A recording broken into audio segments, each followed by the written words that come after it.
serving sautéed broccoli, mushroom, some peppers, and onion. We will be serving over-grilled tilapia with my sautéed veggies today. Now, I do not want anybody to feel intimidated because this whole process is very, very simple. It started last night. I went to my local grocery store, got my tilapia. It was cleaned for me, came home, washed it well, and then applied my rub on it, and then had it in the refrigerator overnight. The reason I do that is because I want my rub to get into the fish, and the purpose is we want to use as less sodium as possible. When you get your fresh vegetables or fresh spices involved in cooking, then you're preserving the flavors, thereby avoiding all the extra sodium that you really don't need in your food. So, I will tell you what's in my rub, my special rub. In here I have some Jamaican black pepper, about a couple of them, some onion, leeks, green pepper, celery. Of course my spices pretty much stay the same. Depending on my mood, again, I also like to tap back to my African spices. For this rub for today, I'm going to tell you one thing that I used. This is called country onion. It comes ground already for me, so I don't have to do the work. Also, you would need a bouillon cube. In that rub, I have a couple of them. You wouldn't need a whole lot. Again, it would all depend on what flavor you would like to use. I know they have the chicken flavor, they have beef flavor. For this one, I just used beef flavor. Also, I used white pepper as well. For me, your fish should always have some white pepper in it.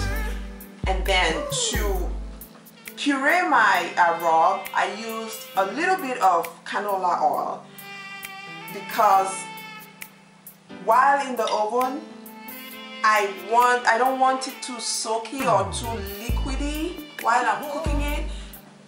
So I try to avoid putting as much water into my rub as possible.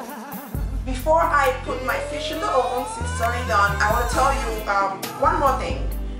To get your rub into your fish, you have to have a good knife, and you cut into your fish. You cut maybe a little less than an inch. You cut into your fish, so your rub is getting into your fish. The flavors are getting in there.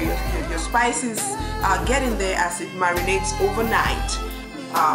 And also, before I forget, I did put a little bit of salt as well in my rub.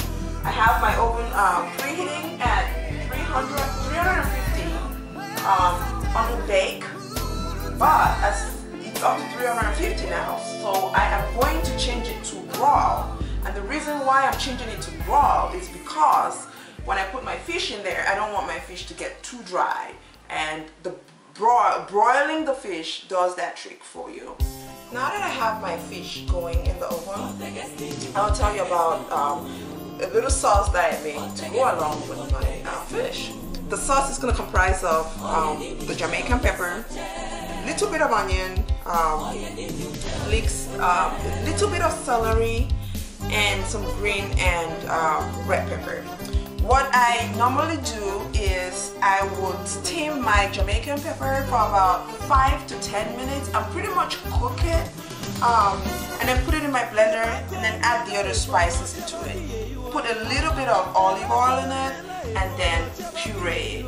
Once I do that, I then cook it again for another maybe 5 to 10 minutes. My sauce is ready. So I will get going with that, and then we will move to the sauteed vegetables. We want to do the vegetables closer to when the fish is almost ready, because we want that to stay fresh, crunchy. So we're 10 minutes into our cooking here, so I just want to give you a little update on how our fish looks at this point. Also, I am going to apply my rub on the fish to add flavor to it as well. So this is how our fish looks at this point. Looks like we're doing very good on time here and keeping it below that 1 hour estimate here.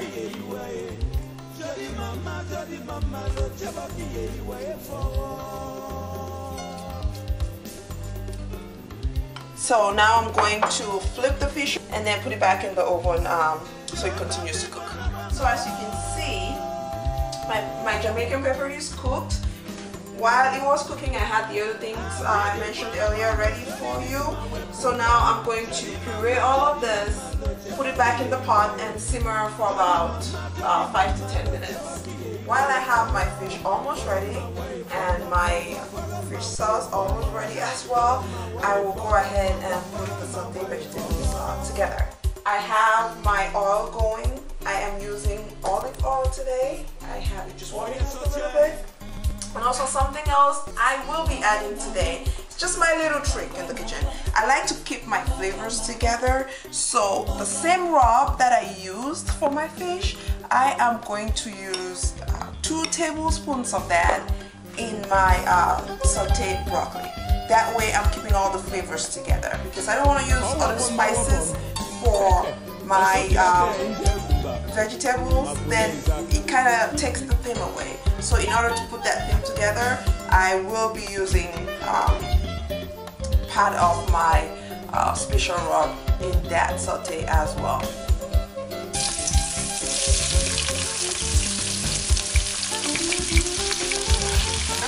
Throw all of that in there.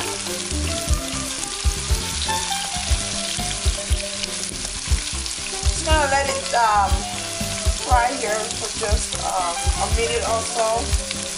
Then I'm going to add my broccoli and the mushroom and then the fish rub as well. Okay, now I am going to add my broccoli.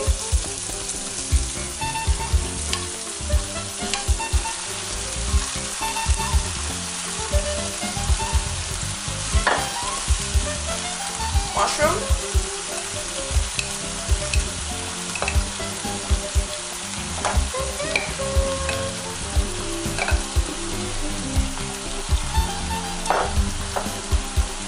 Then my 2 tablespoons of the same rub that I used for the chicken. So I'm keeping all the flavors together. So at this point, our sauteed vegetables are ready.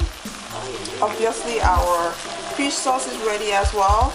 And I just checked my fish in the oven and it's ready as well. Voila! As you can see, my fish is ready. Just as a reminder, on the platter here I have baked tilapia to go along with some Jamaican hot sauce, served with sauteed mushroom, broccoli, green, red, yellow, and orange peppers. I am about to dig in and taste for myself.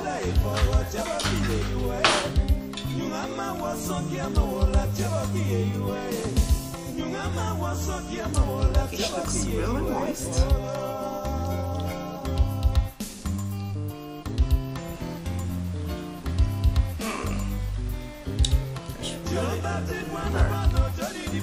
Healthy doesn't have to be boring. Thank you for watching. See you soon.